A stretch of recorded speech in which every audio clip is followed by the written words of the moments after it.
Stand by. Contact.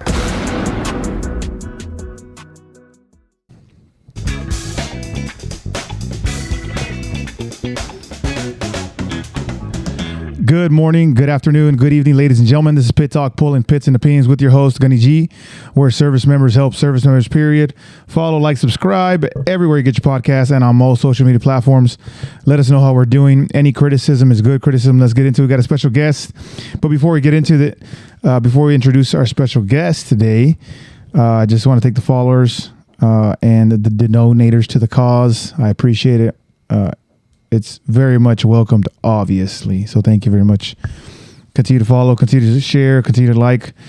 And then please let me know how I'm doing, man. I wouldn't know where I'm going if you guys didn't comment. So please comment. Special guest by the name of Michael Vine the Third or something like that. Something kind of weird. Go ahead and say hi to the listeners. Hello. Oh my gosh. Don't be nervous. I'm not. So I'm relaxing. Is that your full name? With it. Oh, true. Is that your full name? Unfortunately, that is my full name. Mike Vine 3? Yes. Trey Dizzy. Blame my father. What's wrong with your dad? He probably looks just like you. Ugly. Very ugly. Just kidding. Oh, no, thank you for coming on. The listeners. Well, first, there's a hair on my phone. I thought you said you sanitize these. Well, this is mine. Yours, I do. Mine, I don't really touch. But the listeners, introduce yourself, name, family, friends, where you're from, how long you've been in, and billets and capacities. From the beginning? Yeah, sure. However long you want it to be. I mean, don't bore us with your introduction, but come on, give it to us. Okay. So, Mike Vine. And just by the way, it's okay to be close to the mic. So if you, better? Exactly, a little closer. Yeah, if you eat, it's gonna look like you're eating it, but it's fine. Okay. Continue. I wish we had video of this. Oh, I could make it a video if you want. So I'm Mike Vine, 36, been in the Marine Corps for a little over 14 years. Grew up in a very small town called Dundee, New York. Graduated with 72 in my class, something like that. Something real small. Come from a town of literally one stoplight. That's gas dope. station, a grocery store, and our school was K through 12. So, were you homeschooled? No. Wow, that's pretty small. Our school literally had K through 12 in one building. Wow, tiny. So you knew everybody. Pretty much. You still know? You still talk to them? No. Oh, okay. I don't talk to anybody. Okay, that's good. Yeah, been in the Marine Corps for 14 years. Before the Marine Corps, I cooked in 2 different restaurants. Actually thought that was a career I was going to go, was culinary. Went to culinary school for 1 semester, realized it was a joke because I'd already known everything that I was going to learn there. And then my best friend in the Marine, or actually my best friend in life, is actually my brother-in-law. We've been friends for close to 20 years now. For 2.5 years, kept trying to push me to join the Marine Corps, and I kept telling him, get the hell away from me. I'm not doing it. Leave me alone. And then I got pissed off at my work one day and decided, why not?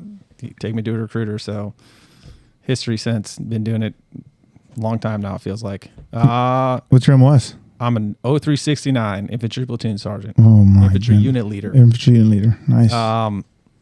So, yeah, went to boot camp in June of 2010. Where did I go boot camp? August. You went before me. Yeah. What, West Coast? East Coast. Oh, never mind. Best Coast. Continue. Well, You're not even a real Marine, but you're just here. Hollywood Marine? That's what you are. That's what I am. Yeah. But don't be jealous because I go to baseball games and you do nothing. So Yeah, we did not do anything. All right, then. I got to ride around the golf cart for that sounds boring, team dude. week or whatever. That sounds boring. Yeah. And then let's see. So joined the Marine Corps. My first unit was 1st Battalion, 9th Marines, The Walking Dead. Got there in December of 2010. Got married in March of 2011 to my current wife. We've been married for, 13 years now? A little over 13 and a half years. Current meaning like more than one? No, only been married once. Okay. Same wife. Got it. Over 13 years. Congratulations. Thank you. No kids, huh? No kids. Just dogs. Just dogs. This is the same thing. We've had a lot of dogs. And And then I did 2 deployments with 1-9 to Afghanistan. Then they disbanded, went over to 2-8 for a short period of time. Didn't really do anything because I had orders to go on recruiting. And then I did 3 years, 4 months on recruiting. Miserable time of my life. You're a better man because of it. Yeah, I am. After recruiting, I did recruiting in upstate New York, Buffalo. Actually, my first PCS was Niagara Falls, actually. So the only nice place in Niagara Falls is actually the falls itself, legitimately. And then I went to 3-5, wanted to go to California because I hadn't been.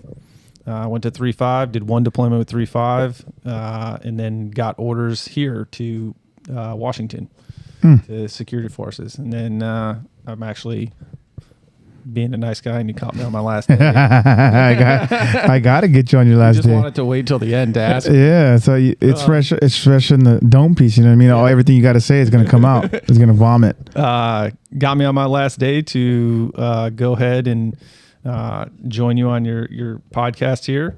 And on my way back to California, this time to the desert of 29 Palms. I heard it's not that bad. No, it should be good. For single folks, probably, but for married folks, I heard the family programs are above reproach. Oh yeah, agree 100%. My brother-in-law was out there for 8 years of his career, and they loved it out there. But I mean, even for my wife and I, no kids, like we enjoy traveling. So getting on the road, going to, Vegas, Lake Havasu City, the Colorado River, Sedona, Arizona. You're an outdoorsy guy, huh? Yeah. We like traveling, really going out to eat, but we don't mind getting in the car and driving for a while. Tell them why you don't live in a conventional home. You're a conventional, 4-wall home. Oh, you mean because I decided to live in a camper? Yeah, that's it. That's it.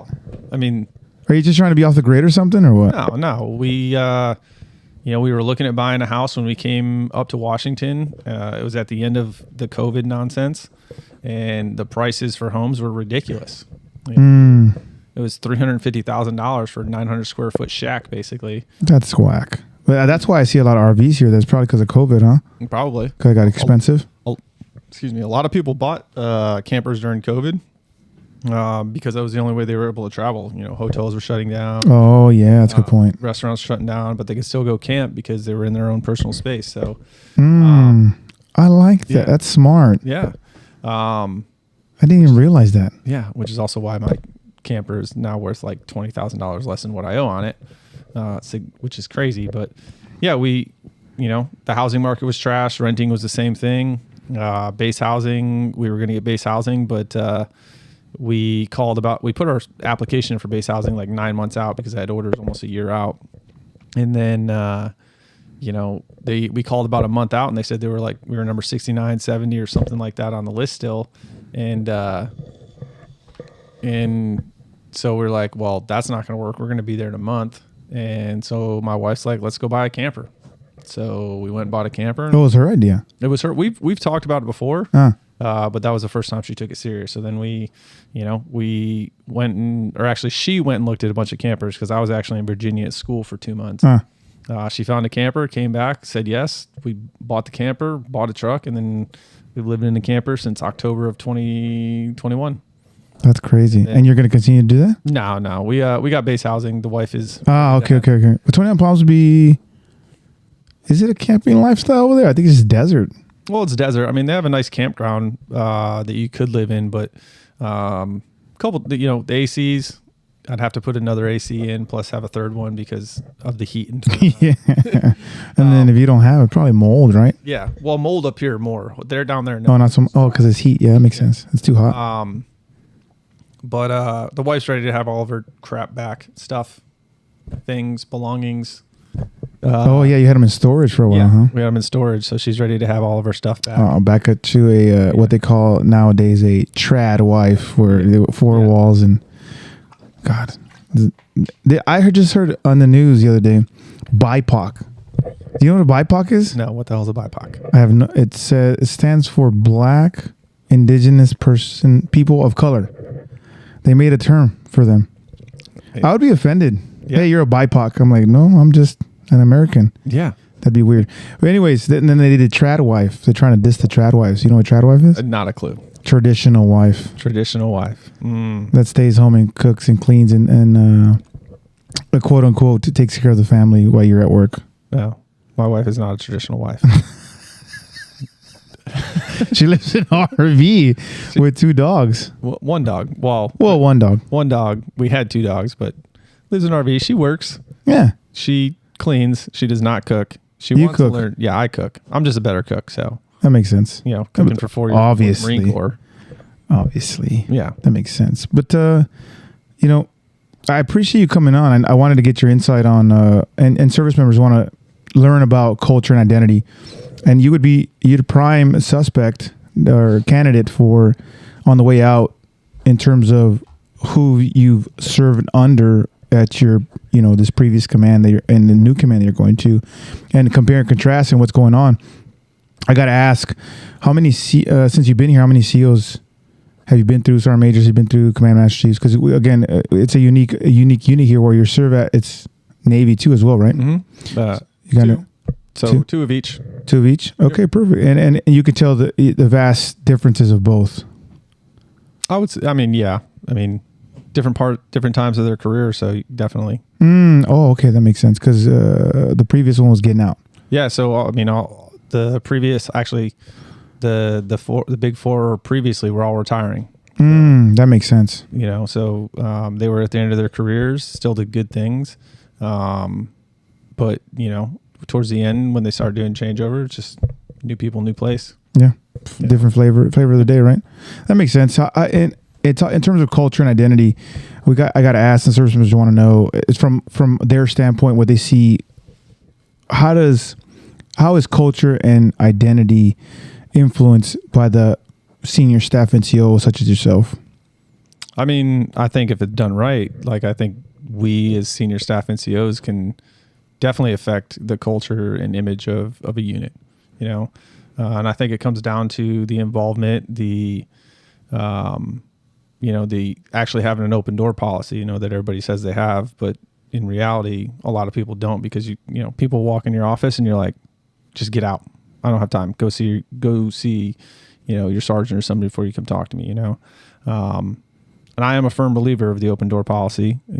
My office felt like a freaking rodeo or a circus every day, just because, corporals and above came in all the time, gunny this, gunny that, and I'd sit down, talk to them, and have the conversation with them so that they could hopefully take something from me and learn something and be able to take it back. And I've done it all the way up.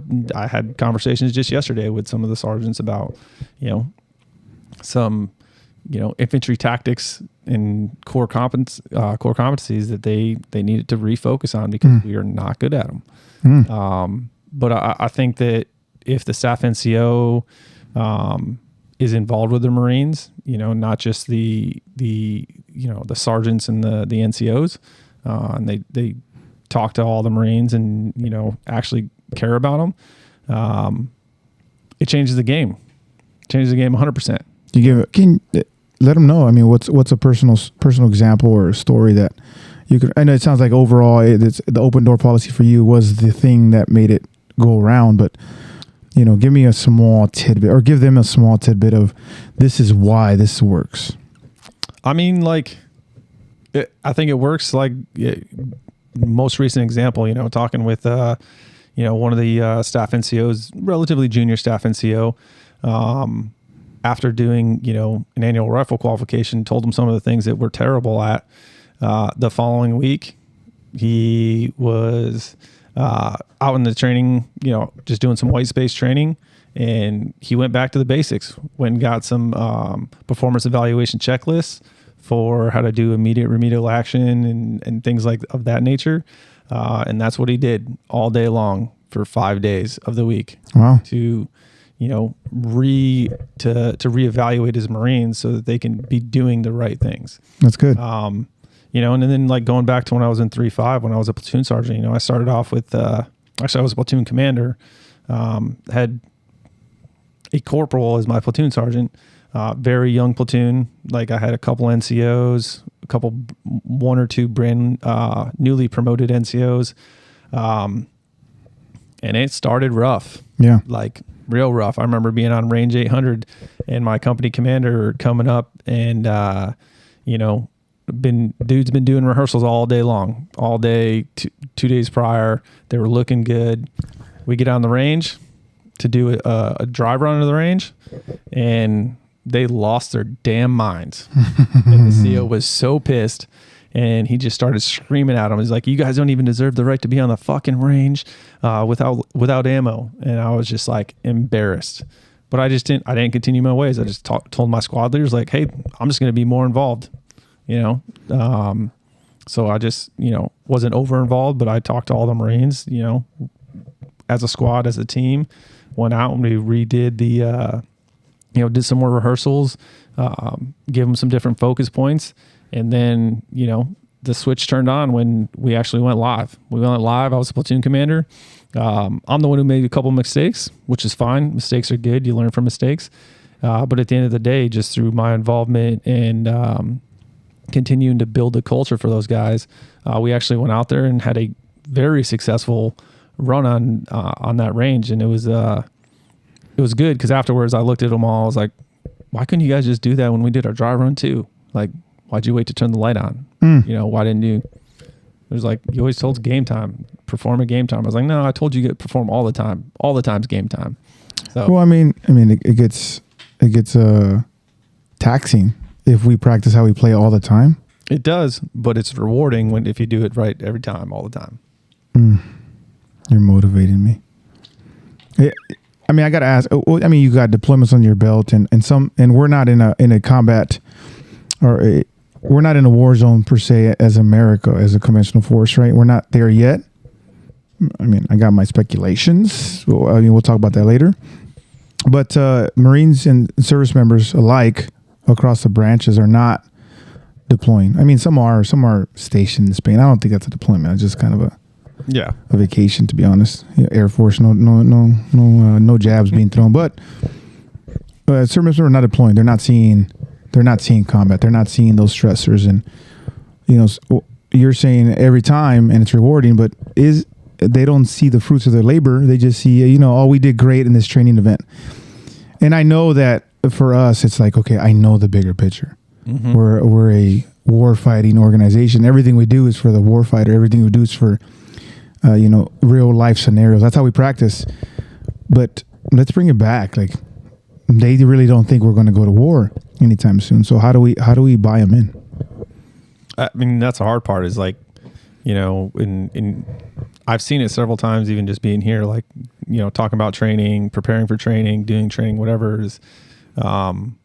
We focus on the training, but we don't actually focus on the actual practical application of what's going to happen when we do go to war, right? You're going to have to do all these things across the board, whether it's, you're an 03 to, any supporting role in the Marine Corps. Like, I think the best thing to do for that is one, continue to train, right? Because you got to continue to add friction to those Marines, because if you don't, they're not going to get better, right? Friction is good, failure is good. Let them learn from the mistakes.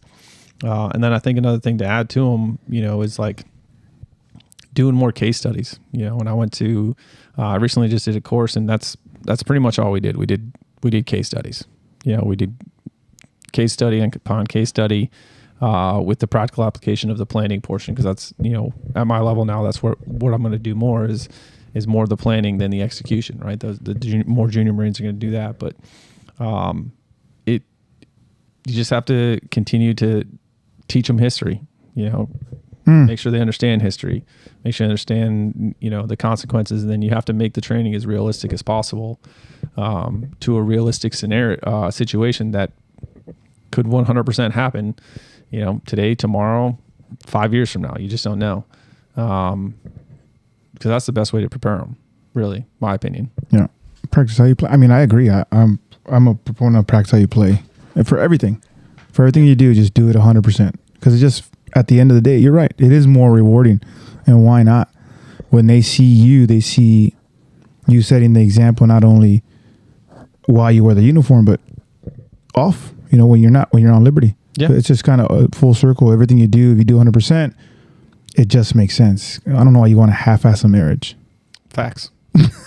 Facts. Or, I don't know. I can't half-ass shooting a rifle. Like, it doesn't make sense. It doesn't. I guess you want a mediocre score. Like, you want to be below the average of your peers. Like, it doesn't make sense. Yeah. I mean, and I think, excuse me, I think that definitely comes from the staff NCO if they're doing things half-ass.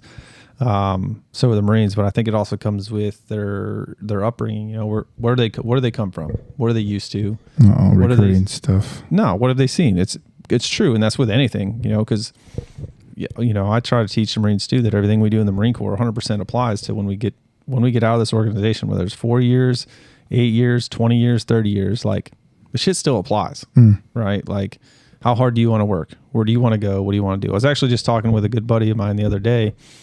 He was asking me, what I've been up to and everything. And he was one of my recruiters, and I was like, grinding, just working. And, I told him, what I've been doing. And he goes, you always got a plan. I was like, have to be prepared. I don't want to transition from this organization in 6 years from now when I retire and end up a statistic, living on the streets or, not using my skills that I've gained or putting my family through that. Like, not going to do it, won't do it. And that was from my upbringing. Grew up poor. Mom who had a job every now and again, if she did have a job, was mostly part-time, living off the government. And it's not what I'm going to do. Technically we're living off the government. Technically. But I put plenty of hours into your paycheck. Right. But anyways, it's semantics. Continue. Yeah, I mean, so I think it does go back to their upbringing, and you kind of have to change, assist in changing that mentality so that they become driven, they become motivated, and they want to. You got to set that example so they want to be better than what you are, or be you, right? And for me, I think that with the amount of conversations I've had with some of the Marines, I think that. I'm doing my small part, which is huge. And you get to feel that rewards when, Marines come to ask you to, read their promotion warrant, or they call you for advice that's outside the Marine Corps because they're comfortable and they're confident that you're going to give them good information to assist them with what they're doing, whether it's marriage, whether it's career, whether it's, buying a damn camper. The Marines are comfortable asking me those things, which I think is good. Well, I think so too. I ask you a lot of questions, but you're on your way out, so I got to get to good perspective here. We go back to culture and identity. Oh, don't worry, it's coming. Little clips. It's just easier for me to do audio, to be honest. It's just the operation that we have here is a support. It's kind of busy. Yeah, 100%. Even if it's mundane and routine, it's the same thing every day. It's just busy. It doesn't stop. So it's hard. This is a production in itself anyways. But tell the listeners who are listening, the faithful listeners, this is about 200 plus across the platforms. Nice. Which, I don't even know 200 people in general, right? At least on the audio side. Tell the listeners what it is that makes a unit. What it is that makes a unit. Now you talk about at the small unit leader level, but now think, since you're going to be part of the planning process, right? You're a different element. And when we talk about culture and identity of a unit, what do you think? I know we don't get paid to make these decisions, right? This is just a personal opinion. But what do you think makes the culture? Like, what is it that makes the unit? For example, I had a guest a couple weeks back by the name of Major Miller talked about this is who makes it. It's the COs, right? And that's across the board. You check in and what do you see on the board? Yeah, his philosophy, his this and that and the other, right? And what he thinks, what are his left and right lateral limits? That's what he's got for you. Those are his, so those are yours, right? Yeah. Essentially. But sometimes you don't get that, and you get different. You see something and it's not what you're used to. Why is that? I don't know, but what I would say is, like, I won't disagree that it is the COs, but where it really starts is it starts with staff and CO. I think they create the culture because it's that's going to be how they interpret the CO's philosophies, right? Whether it's whatever the philosophy is about, right? Their training philosophy, their command philosophy, right? And then how it's reiterated to the Marines, right? Because at the end of the day, the real view of of the unit is the Marines, right? Of the unit. It's not one person. There's just one person that ends up taking the fall for everything, right? No, that makes sense. We as leaders, we get to take credit when credit's due, but we also should, as good leaders, should be taking the fall, right? When bad things are happening, I shouldn't say fall, taking responsibility. So I think it's the Marines. It starts with the staff NCOs and officers on how they relay that message of what the commander views the unit being, right? And then how we work every day to make sure that we stay in line with those things. Because if we don't work every day to stay in line with how the commander sees things and or provide feedback to the commander on those things, we're never going to go anywhere. Because if it's not understood from top to bottom, bottom back up to top, so there's comfortability there, right? And they can see the vision, then the unit really doesn't go anywhere. It doesn't change, right? But if we do, right, you get people to buy in, right, and they understand what's in it for them, right? Because individuals care about themselves. That's true. Most individuals care about themselves, right? Hey, don't group me. Very few people. I'm not saying you. Okay. Maybe you. I'm just kidding. Sometimes. Right. Very few people care about what the big picture looks like, right? And if they care about if you can get them to care about their small portion of the big picture, then you're winning, right? So again, goes back to staff and CO and officer, right? What are they doing to be in line with the CO's philosophies? But I think they're the ones who will create that identity of the unit that the CO envisions.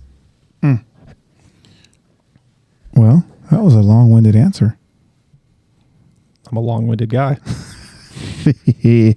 Thank you for that insight, man. I agree, man. The senior staff NCO and the platoon commander at the smallest level possible is the execution of the commander's intent. Yeah. And if they don't know, then maybe we, as the right-hand man of the platoon commander, should probably educate, because we've been in long enough, and usually they're the first lieutenant or second lieutenant that just got here, as most platoon commanders are here. They're not really senior. They're filling a billet. Yeah. And their first billet sometimes. And you could tell. Yeah, 100%. And you could tell. And it's okay. I mean, that's how we were when we checked in, right? We didn't even know we don't know what we don't know, but we're here to educate, teach, and mentor Marines full circle. So agreed. I will ask, are you a kind of sports guru? I am. Ish. I don't think you're that great, but I think you do know sports more than I do. But are you in touch with what's going on right now? In regards to what? I'm really just in football and basketball. Oh boy, the sports I don't watch anymore. Mainly football, and I watch some basketball too. Really, when it comes to playoff season. That's just playoffs. Playoff times. Yeah, I don't really watch basketball anymore. It becomes it has become not basketball and more of a platform to share your personal views. I wouldn't disagree with you. But you still watch it, or the art of the game? I think I watch it for the art of the game. There are some phenomenal athletes that still play the game really well, and there's some that they flop all the time. Yes, they have forced the game to change. The flop. Yes. The flop. The LeBron flop. The LeBron flop. I'm talking about you. Yeah, I don't care. I don't get paid, but either way, it's the LeBron flop. The bullshit calls. Basketball is supposed to be a physical sport. 100%. And it's not. I mean, I still watch it for the art of the game. The Joker's still physical. You know what I mean? Ish, yeah. Oh, ish. He's a big boy. He does flop. Actually, he does flop. I've seen him flop a couple times. Oh yeah, but yeah, the game's changed. Hopefully it. I don't think it's. But you love the game that you'll continue to watch. Correct. Which is why Vice, regardless of They're shenanigans. Correct. I'll try to leave the politics out of it. I mean, but they're not. Well, that's them. It is annoying when you see these athletes that make a ridiculous amount of money every year to go out and do the thing that they love. Got it. They got to stay in phenomenal shape, right? They got to do a lot of traveling. They're away from their families. Hey, guess what? So does the Marine Corps. So does the so does the Army. So does the other branches. We got to go away and do things. But at the end of the day, like, they get paid a lot of money to do what they love. And a lot of them, all they do is bitch and complain about it. You know, there's very few athletes like, you know, who was it? Brunson, who just signed a, $110 million extension with the Knicks, right? Dude actually rated like $100 million more dollars. Wow. Right. But he did it because he wanted to give the team flexibility, right? He cared about getting some money, right? But he could have got way more money and been greedy. And we need more athletes like that, right? Because he's a phenomenal athlete. We need more athletes like him, vice the guys that are going for these max contracts, just so they can get paid. You got to take care of yourself, but you make more money in 4 years than anybody will ever see in a month. Need. In the rest of their lifetime. Yeah. Manage your money well, right? Yeah. Got it. You get 110 million after getting taxed, right? You're still making 70, $80 million over the course of 4 years. Like, suck it up, move on. And if they donate, probably none of it gets taxed. You know what I mean? Like, it's, right? I'm just saying, it does make sense. Like, I get it. You got a platform. I get it. Everybody watches. I got it. But do that on your own time. I want to watch basketball. Facts. Right. And if you just take out where are you? You're in the US of A, right? Mm-hmm. Every other country still does the same thing. Like, before a sports game, what do? The flag comes out. Mm-hmm. The national anthem comes out. Yep. They all sing the national. I mean, I just watch football, right? Mm-hmm. Not American football, but just regular football in every other country. They come out, flag comes out, everybody stands up, sing the national anthem, hit the little, the off-tone keys of voices, and then we go on to the game, shake hands, and go on the game. Facts. Because that's where we're at. We take pride in the country that we're in. I don't know. I'm not saying they don't take pride. I'm just saying. I don't think there's as much pride as there used to be. Ooh. You see the USA team, basketball men's team, almost got beat by what is it? Is it an African team? I don't remember I remember who you're talking about. They got 1 point win. Yeah. I don't know if necessarily with all those superstars, you should be a 1 point win. I agree. And I think LeBron said, I love a challenge. Really, you almost got beat by nobodies. Yeah. By nobodies. With a team that didn't have very many NBA players. My goodness gracious. Yeah. That tells you that money doesn't win games. That tells you 100%. Team selflessness, unselfishness, almost wins, beats a high caliber, not a dream team, but a high caliber team, right? Yeah. I mean, look at the Detroit Pistons of the 90s. I can't remember who they were, but who was on there. But when you had Chauncey Billups, oh yeah, the Wallace brothers, freaking Prince, that was a good. That was right, talented, but they were also physical. Right? They played the game, they loved the game, they dominated the game those years. Right, like, nobody was a ball hog. No, nobody was a ball hog. Nobody was a ball hog. Team, right? I think Steve Kerr does it really good for the Golden State Warriors. Like, there are times when Steph's going to put up fucking, 50 points, 100%, because the dude doesn't miss from behind the 3-point arc very often, that's right? True. But Steve Kerr has crushed it with that team, and they share the ball really well. They move the ball really well. And when they start playing selfish basketball, is when they start losing, and you've seen it happen. Hold on. That's true. That's true. Let me, I'm going to cut this part out right here. Can you go to the Seaburn office? Who's that? Freaking Dazzle. What's he want? The keys. I took the keys on accident. I think he needs them. Knock on the door. Don't worry. I'm a good editor of audio. Or text. But... All right, back into it. All right, good. All right, so, facts. Like, if you almost got beat by a nobody team, right, that tells you a lot about you. Now, again, it could have been an off day. Everybody has an off day, but You don't get paid millions of dollars to have an off day. Not with that much talent. Not with that much talent, right? No. So that was wild to see in the news. I'm like, and nobody was talking about it. Like, they made it like, it's. I love a challenge. okay, it definitely. Everybody saw your flaws. Yeah, 100%. Everybody saw your flaws, and so if they exploit them, that's the video that they need to be watching right there. What they look like, and again, probably they'll come back later and destroy them because they're going to do the same thing. Watch the video, right? But yeah, that's what you should do. I think if anybody's watching, exploit that video and see what they do wrong, and I wouldn't mind them getting a bronze. I'd laugh. Absolutely. I just want I like a Kevin Durant. I don't. He's not. He doesn't really.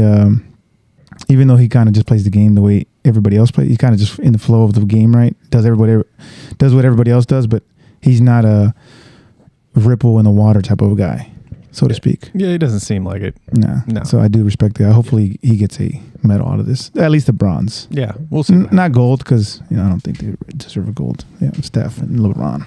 Whatever. We'll see what happens. But did you hear the opening shenanigans of the Olympics? I heard about it. I didn't watch it. You didn't? Well, don't watch it. I mean, this is good. You heard everybody's opinion. What'd you think of what everybody said? I mean, for what most people said, it was accurate. It was irritating. My mother-in-law is actually the one who brought it up. I forget where we were going. We were in the car, and she was talking about it, and I just sat there silent. I was like, to me, it was just ridiculous, right? Disrespectful the way they did everything. Got it.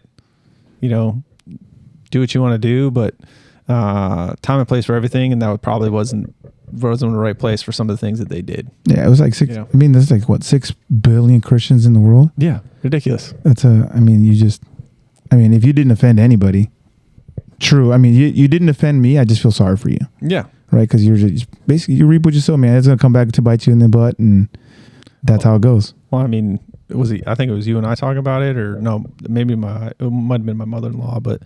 Right after that happened, what I heard is a lot of the, the people, the investors or advertisers or whatever the hell they are, a lot of them pulled out. Oh yeah, I did see. I didn't really read it on that. Yeah. I heard there was a lot of pull out. What was it? They were on the front page. I don't remember who, but I remember I did see that because the big dude dressed as a lady. No, I don't know. The front guy. There wasn't the one in the center. Oh, was it the one in the center?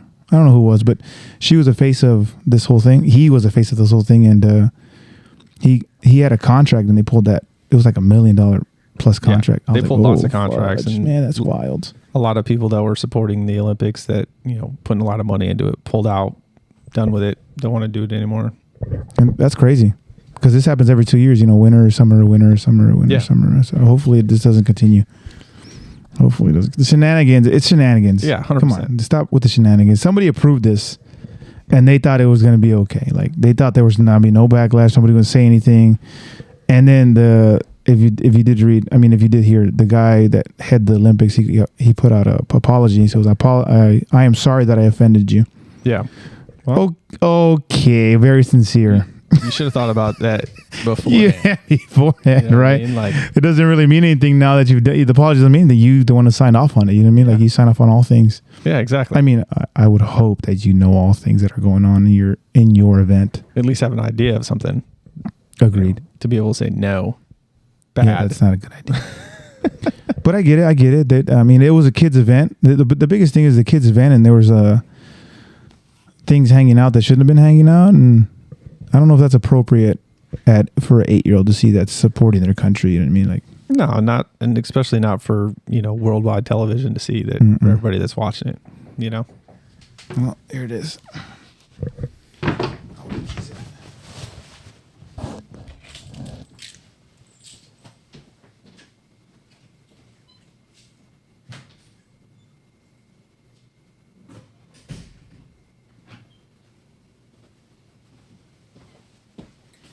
Cut this out too. But these are science. Don't worry, we're almost done.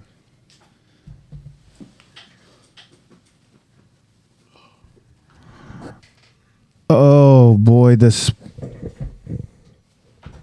sports.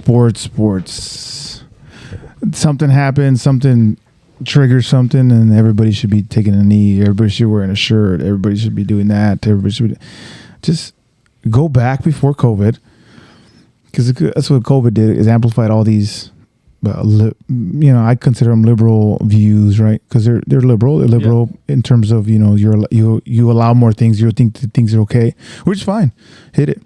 I don't know if you can. Everything's allowed, but is everything profitable for you and your family? I don't know, right? Yeah, no, I agree. But before COVID, it was just kind of, keep sports, and keep politics, and stay away. And now it's just kind of mixed. And although people still watch, and sometimes I do want to watch. Sometimes I watch the game, right? Just to watch the game, like football. Mm-hmm. Before COVID, it was the national anthem. It was dope. And then get right into it. Now they don't broadcast certain things because they don't want to offend people. I'm like, dude, you're in America, dog. Like, yeah, I agree. Broadcast set the standard. Like I think I come back. Civilian problems are civilian problems, right? That's obviously a civilian problem. Yeah.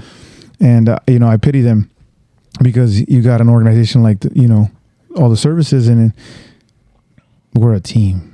Like, if you just look at the military, right? Different cultures, different backgrounds, everybody coming together to do what? To serve their country. Yeah. Oh my goodness. If there's like what is it, like 1 million service members right now or something like that? Yeah, something like that. 1.2. And there's like 6 million veterans total. With total service members, including past and present, alive, right? 6 million. If the 6 million can do that, why can't you, as a majority of the populace, civilian populace, like, just come on? Like, it doesn't make any sense. Like, you can't come together and be a team because we're under one flag. Yeah, just do the right thing. Right? Be a good dude. Yeah, be a good dude. Be a good dude. Be a good dude. Be a good dudette. Like, if you're not going to do, if it's going to be sports and you don't want to do the national anthem, or you're not going to broadcast it, why even do it? Why even do it? Right. Right. Oh, that's a good point. Why even do the national anthem? Controversy out, right? It's a sports game. Got it. You don't have to. You did it out of respect to the country, right? But if you're not going to broadcast it for the, actually, that's a good question. Is it out of respect, or is it like a mandate? I don't know if it's a mandate. I don't even know if it's a mandate. I have to look that up. You know what I'm saying? But like, either do it and broadcast it so people can see it. Let people be pissed off at home. Like I said, I watch the game for the art of the game. I enjoy the sports. I enjoy watching them. Because there's some great athletes out there. Try not to let the politics. Some of the stuff does bother me, right? But like, either do it or don't. Broadcast it. Don't be wishy-washy. I don't like warm water. Exactly. Warm water is nasty. I agree. Although it does hydrate at times. Right. But 99% I don't like warm water. It's Same. either hot or cold for tea or something. You know what I mean? Exactly. And I use my water, if it's hot, for a cup of joe. Cough is good. Are you going to ask me or no? About your dad jokes? Come on. You didn't ask me all week. It's Wednesday. Yeah. That's because they're... Say, I dare so you. dumb. I'll mute it right now. Here we go. Okay. All right. I think you already heard this one. What's your dad joke of the day today? Well, it's not today. It's Mondays. Oh, you're going to say Mondays? Yeah. Why not Wednesdays? Whatever day today is. Fine. I'll say, because I wasn't prepared for this. You weren't prepared for? All right. Not on the spot. All right. Well, let's see if you can execute Mondays. It's harder it's easier to convince women not to eat Tide Pods. Why? It's harder to detergents. So dumb. Is it though? You're laughing. Is it though? I'm laughing. Ladies and gentlemen, if you're laughing, just put a little, smiley face on the DM. I'm telling you, that was a good one. Yeah, one of the captains that I know came out last week. He told me a good one that I'm gonna use at the grocery store. You want to see it? Yeah. You hear it? He goes, "Hey, when you're at the grocery store and they ask you if you want the milk in the bag, you say no, leave it in the carton. It's fine." Yeah, see, isn't that a good one? Oh my gosh, not bad. That my wife's gonna be like, really? Come on. What if it's in a jug and not a carton? And then I'd say, just keep it in the jug. It's fine. You know what I mean? Like, it's the same. I mean, that's a solid one. You got to admit that's a solid one. The registered person is not going to be ready for that one. Well, depending on the person, but probably not. Probably not. They look at me. We were like, "What? What are you talking about?" Just keep bagging, dude. Like, it doesn't matter. Anyway, sorry. Let's get back on topic real quick. We talked about culture. We talked about identity. We talked about who influences what and where it comes from. I think it comes from top down. We agree, and we execute according to the commander's intent. And right. And sometimes, if there's no buy-in, it's because we don't understand. Right. I agree. And how do we understand? Well, we get together. We sync up. All staff alike, and We are honest with each other, but nobody has the courage to say anything. Remember, I don't know if you were there at that one meeting. That officer went off. I was not. You were not there. Oh not. boy, that I heard about it. But friend of the ginger man, he went off. Yeah. And motivated me, gave me goosebumps. It just, basically hold us accountable. Whose responsibility is it? This guy. Whose job is execute? This guy. If you're not doing it, then it's your fault. Yeah. And take it and run with it. I mean, if it shoe fits, wear it. If it doesn't, move on. But I think the shoe fit as a section. However, you encounter individuals that have a huge influence on climate. And I got to say, I've been to plenty of family force voluntold days, right? What is it? The fun mandatory days? Yeah. And we all stay. Yeah. Even if we work with each other. Like, we see each other every day. I got it. But we still stay. Yeah. For some reason. It just, my experience, I've experienced the total opposite in some units. And I don't know why that is. I think some of it comes down to the work-life balance. They, especially here, right? Like, these guys work a lot, they're not home a lot. So the last place they want to be is around you every day, huh? Is around you or a mandatory event, right? Which is because you're right. When you're at a typical unit, right? A lot of people will stay around for a good amount of time unless they have some other things to do. That's true. I think here it's very challenging. Like I said, these guys work, a lot of hours, don't get to go home in half the time or more, right? Yeah. So I think their time doesn't want to be spent being at a mandatory fun day. When it could be fun, yes, right? But they'd rather go, take their family bowling, hiking, sit at home, watch TV, whatever the case may be. Go back to the barracks room and get drunk and play games. Well, yeah, those guys don't have an excuse, right? But that's their comfort zone. That's what they're used to. That's what they want to do.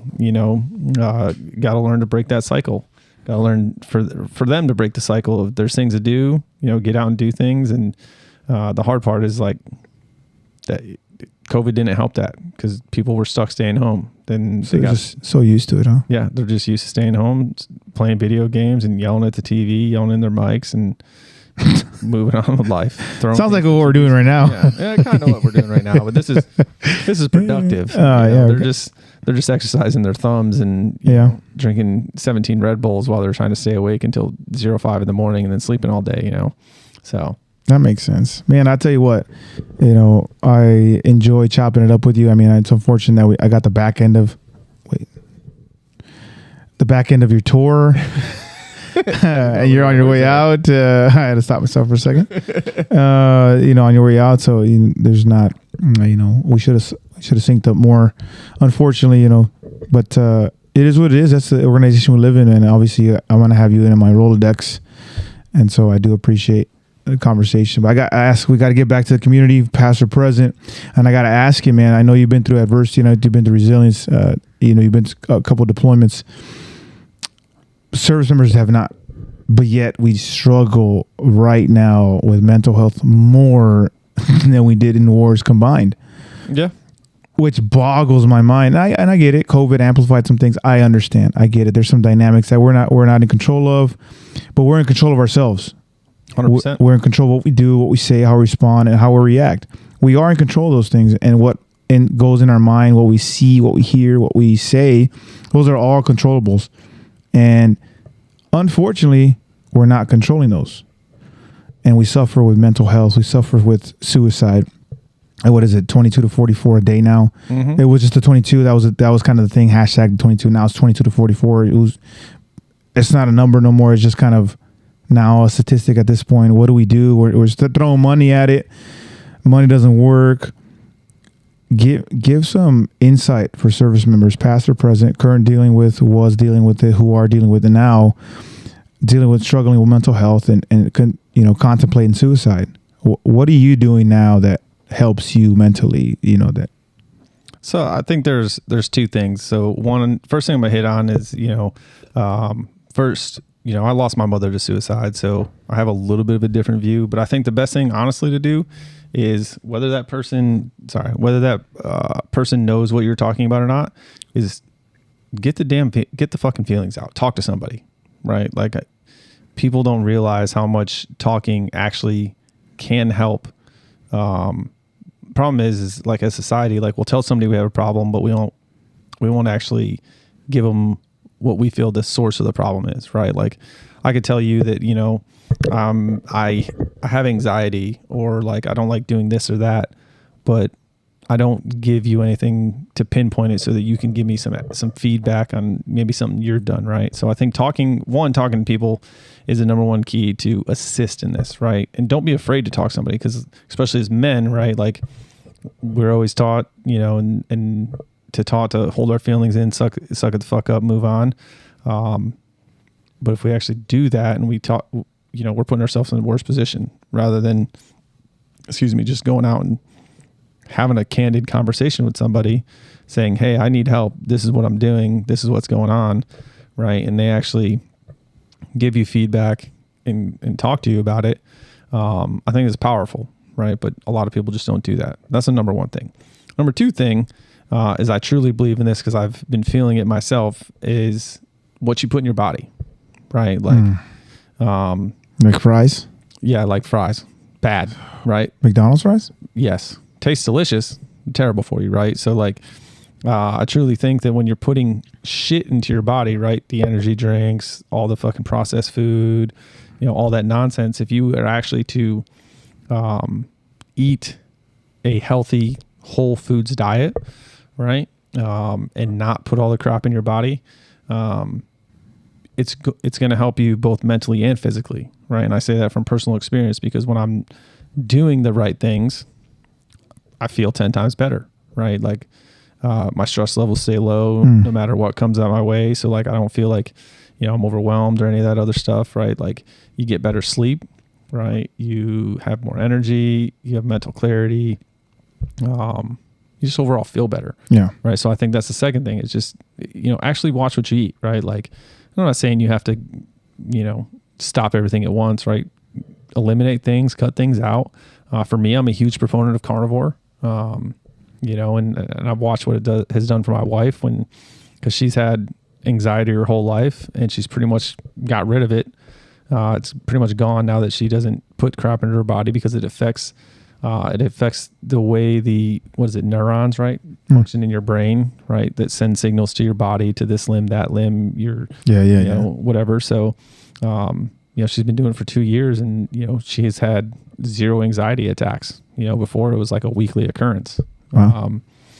So I think the two things is just, one, don't be afraid and actually talk to somebody, and then, pay attention to what you put in your body. If you eat right, it's going to help with some of the things. It's not going to cure it all, right? But it's going to help mitigate some of those problems so that your body will be at a healthier state, right? Which will be a little bit more relaxed for you. So you're not thinking everything's wrong with you, or knowing everything's wrong with you, or whatever the case may be. That's good. So communication is huge. And intake of food. Correct. Does help. Yes, 100%. I could see me eating Wendy's all weekend and be sluggish on Monday. Yeah, sluggish, tired. But my soul will feel good. It feels good in the moment. It's like cocaine. Hey, right? Cocaine. Back off, Mike. I'm just saying. I don't do drugs. I'm not saying you do. It's kind of like a drug reference, right? It gives you a dopamine hit, right? Same thing as with food, right? The foods that you like, the ice cream, the McDonald's, right, gives you a dopamine hit instantly, makes you feel happy for a little bit, and then you feel like crap later on. Right? Alcohol, right? Depressant, got it. Most people, makes you happy in the moment, but what happens right after the alcohol wears off? The pain comes right back. Exactly. Everything comes right back, right? So when you eat the right things, you don't have that. You stay even keeled the entire time. Interesting. This became a health class. Yeah. I hate health. Look, man, I appreciate it, man. Conversation, communication, ladies and gentlemen, communication.